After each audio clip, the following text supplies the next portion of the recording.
Okay, this will undoubtedly be a prime example, or at least a prime exercise in determining what this camera will do in low light, or won't do in low light for that matter. It's actually looking better now that I kicked it into programmed mode instead of auto. It looks a little bit more realistic. But all that notwithstanding, or whatever the appropriate word I should be using there is, I don't really know. This is the little waterfall thing. Well, I guess it is a waterfall because there is water falling here at Turning Point Park in Rochester. This is up in the Charlotte neighborhood, which maybe I'll spell that in the video description and blow all your minds as far as pronunciation goes, all you non-locals. This little secluded spot way in kind of the back of the park has become a favorite hangout of mine recently. It's a great place to, unless you're here at peak hours when, as secluded as it is, it does actually get fairly heavily trafficked. You know, people walk their dogs back here and whatnot. You know, you get kids come back here, make their way down onto the waterfall and start climbing all over it and screaming and all that stuff. But this late in the day, last people that were over here just left, and it's pretty quiet now. So it's a great place to just kind of sit down and hang out. It's definitely one that I've kind of taken up as a place to hide away, escape from reality for a little while, which, given in the middle of finals and about to, head into graduation and all that, it's definitely something much needed for me at this point, to kind of sit down and de-stress for a while. I did try at one point to come out here with my Zoom H1 handheld recorder and record some audio of this, see if maybe I can make some kind of a background ambience track or something, but it can't record from this much of a distance apparently, as it sounded like amplified tape hiss. Not to mention interspersed with the random kids screaming and all that random stuff you hear out here. So maybe I'll have to get a little more creative, maybe get like a long boom and put a mic on that and get it up next to the thing, or I don't know. I'll think of a way. Where there's a will, there's a way, or at the very least, where there's an engineer, there's a way. Oh man, I think we're cruising towards sunset here. Or, I don't know when. The sun's pretty much down at this point, but for those of us who help maintain AM radio stations, as far as we're concerned, sunset's at 8:30 in this area at this month. See, that's how you know you've been dealing with. Yeah, that's how you know you've been dealing with an AM station for too long. Is you always know when sunset is in a particular month because of pattern switching times. So we're cruising up on it here. We'll see how much longer I can actually spend out at this spot. But like I said, I've just been stressed out with stuff lately, so I just kind of come out here to ditch the world for a while. And especially nice, I might have to keep doing it at this hour, because especially nice to actually get the place to yourself. Definitely much nicer that way, and especially at this time on a Sunday. The factories over there, or whatever they are, there's a bunch of industrial stuff. There's International Paper and one or two other things. During the week they normally make a bunch of noise, but now they're actually relatively quiet. So all you're really hearing is you hear some cars and motorcycles who think they're hot shots out in the distance. There is actually a railroad that runs right through here, right up there at the top, but I've actually never seen a train cross that bridge.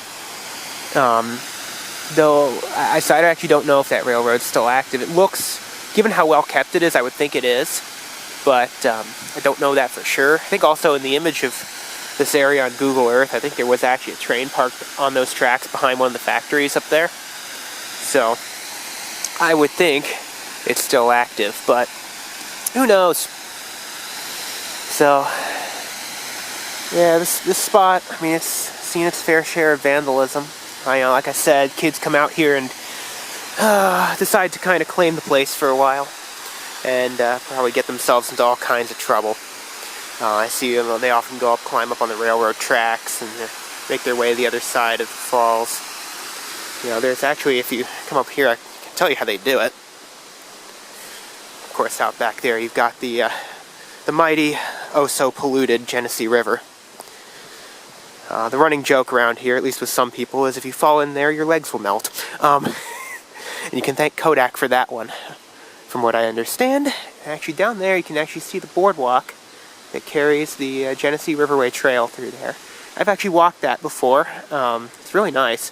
You go down to the bottom of the hill back there at the main section of the park, and you can then just follow the trail up the boardwalk. It eventually jumps back on the dry land and makes its way out to the Port of Rochester, up at the lake. Which, of course, given the ferry's long gone, there's not much there anymore. A couple restaurants, a few things, and the kind of a shell of what was once a busy ferry terminal. But down here, back to the original topic, we'll see how many tangents I can go off on in this video. We might have a record. This little trail, it's pretty rugged. It's I haven't gone down this one because I would be dreading coming back up. But that does take you down to kind of the bottom there. The bottom up next to this waterfall thing, which you can now kind of see more from this angle. And you can kind of, you know, people climb their way back up the other side. And I don't know. Yeah, there are a lot of things. The thing about some of the parks around here, this park's not as bad as some. Tryon Park's a real good example of this, but this park is things that make you go, huh? And so it is that down there, if my camera will zoom nicely, and now I think we're going to have another exercise in lack of low light, but you can just barely see down there, there is a shopping cart sitting down in the middle of the falls. Don't ask me how it got there. I couldn't tell you. But, yeah. It's kind of sad that people kind of claim this as their territory or whatever. Because it is a really nice spot. Let's see if we can get around this side here.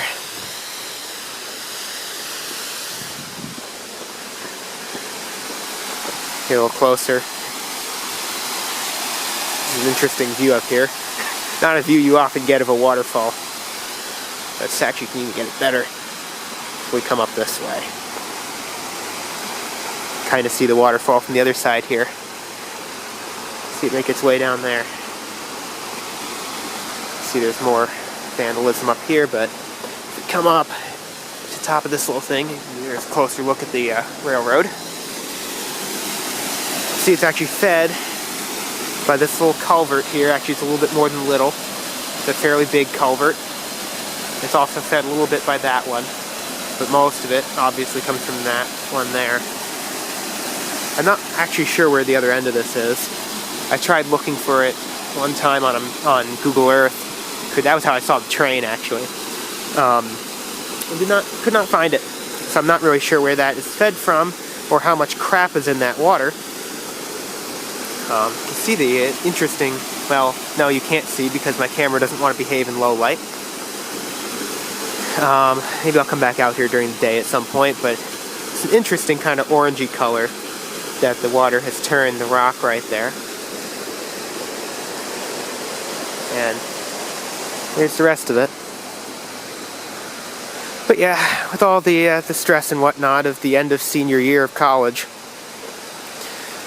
this has definitely become a favorite place of mine to hang out and just kind of not think about things for a while.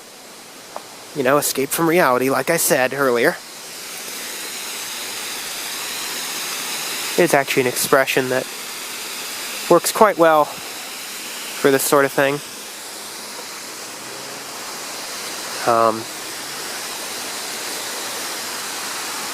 Here's another case of how'd that get there. There's a big piece of wood, like a big part of a log or something, stuck between two trunks of looks like a double trunk tree. Might have to open this in some kind of an editor and see if I can lighten it up a bit. But it's a great little place to just sit down and forget about things for a while. It's what I've often done here. So,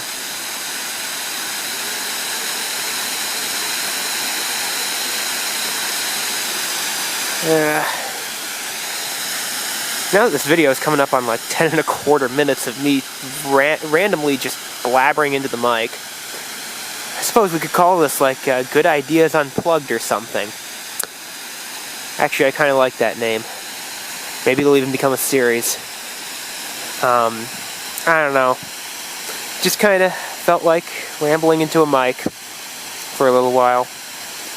Because, again, I just got into a state where I just couldn't focus on anything. You know, I was sitting around, you know, trying to study or trying to hang out or whatever, and I just, my mind just kept jumping all over the place. So, I decided to come out here and share this place with you guys and kind of try and keep my mind on one thing for a while and have that one thing not be the things I'm stressed out about, which definitely was something I needed to do. So hopefully once finals are over, I've got one more of them coming up Tuesday night, 7:15 p.m. which is actually kind of late in the day for as finals normally go. I think it's probably the last slot, 'cause the final slots are like 3 hours long, which would put it ending at like 10:15 p.m., which is just going to be great, but given the fact that I'm a total night owl anyway, that's not a problem for me. Now, the more annoying one was the one this morning. Yes, they really did schedule a final on a Sunday. The one this morning at 8:30 a.m. Compounded with the fact that my mind was jumping all over the place last night too, and I could barely sleep, which was just freaking great. So that was just very helpful. Again, another reason I came out here. So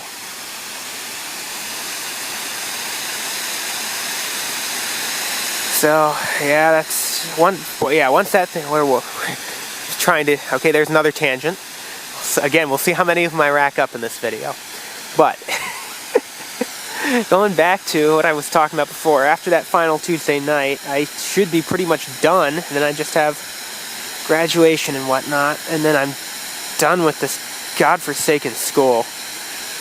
God, that may be the subject of a rant video or rant article on my website or something at some point. All the crap I put up with in this place.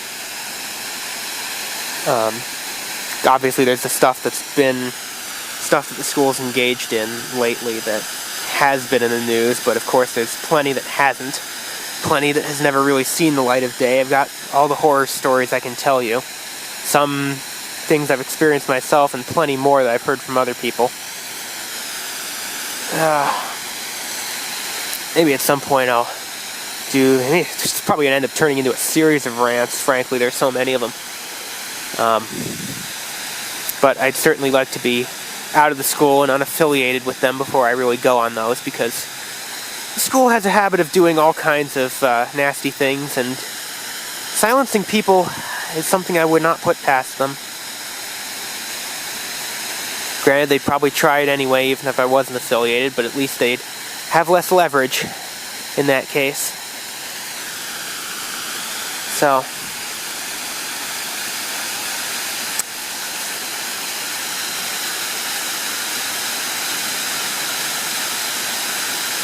you know, it's funny, I am kind of noticing that the sound of this, despite this waterfall being so small, it does put out a real dense sound. I kind of get why it would come out as something along the lines of amplified tape hiss on a recording, especially if you couldn't see it. It's probably something about human perception that can be applied there to explain that, which not something I'm anywhere close to an expert on, despite having taken a few psych classes here for the cluster requirement, which is another bit of could be the basis of one of these rants. They use that to to bait people in to the school. The way their curriculum's structured and how it baits high schoolers into the school and then leads you to be unable to get out when you realize the place is crap. So, it is getting awfully dark out here. Luckily, I do always carry a flashlight in my pocket. A physical one, not even the one on my phone, because flashlight apps for phones are very known to very commonly contain tracking software and all kinds of other nastiness.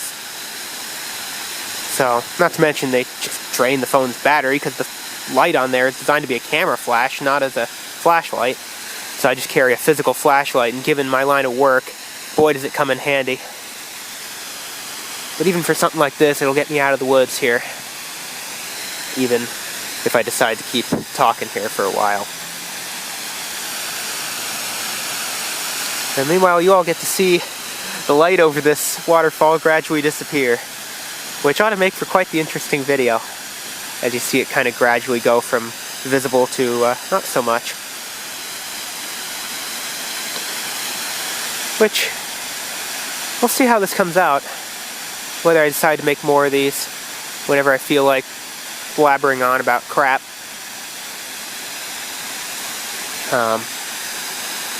Luckily, it looks like the wind's died down, or at least it feels like the wind's died down. Of course, now that I said something, it's going to come right back. But it's another reason I put it into program mode on this camera and not out of auto, so that way I could turn the wind noise reduction on. Or at least I assume that's what that icon with some squiggly lines and a microphone is supposed to mean. Gotta love trying to use symbols for functions. Sometimes they work great, and sometimes they don't. I believe I one time saw someone, I can't remember who it was now, posted an image of an icon used on a serial line of buses to indicate that the air brakes were active, and it was a picture, I believe it was a picture of a bus with a parachute coming out the back of it. So, see, I kind of wish I'd brought my tripod, then I could have sat in front of the camera and you all could have seen me blabbering on about things. Actually, I probably could have gotten creative and gotten a shot with both me and the falls in it. But then again, about now you wouldn't be able to see either of those anyway. But I didn't bring a tripod, and I tried balancing the camera on the ground and seeing if I could get a decent shot. Yeah, no such luck there. Not to mention I wouldn't want to have something creative happen, like have the wind blow the wrong way and the camera just decide to make its way down there somewhere, where it would probably get broken by the water and I'd have to fish it out to even get the video back. Then I would have to take that trail over there and figure out just how bad it is coming back up. I can guarantee you one thing, it would suck.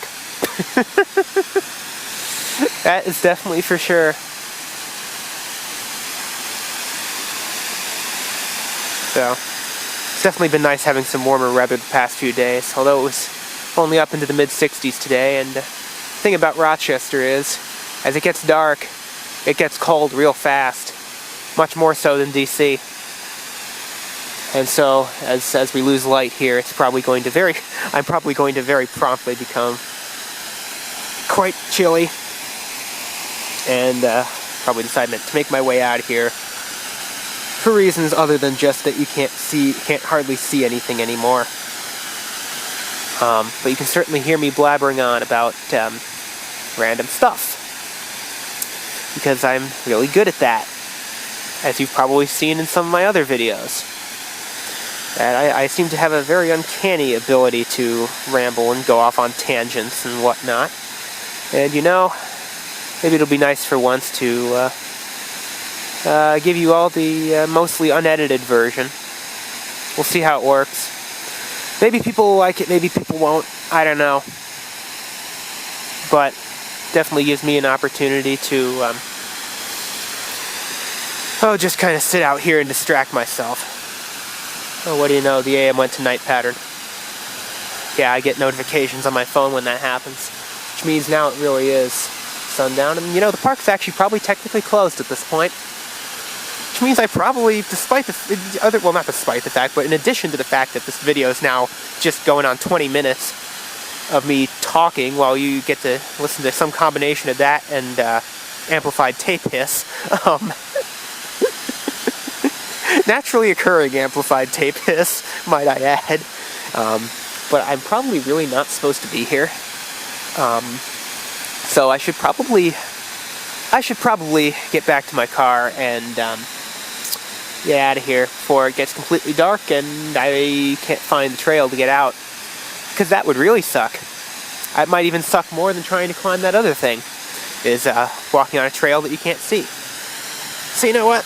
I hope you all enjoyed this kind of unedited talk here and getting to see the waterfall. I might post some more information as to where this is down in the description below. And then you can see just how you spell Charlotte and why it is that you can use that particular neighborhood's name to tell the non-locals apart real quick. So, yeah, thank you all for tuning in, and we'll see where we go with this.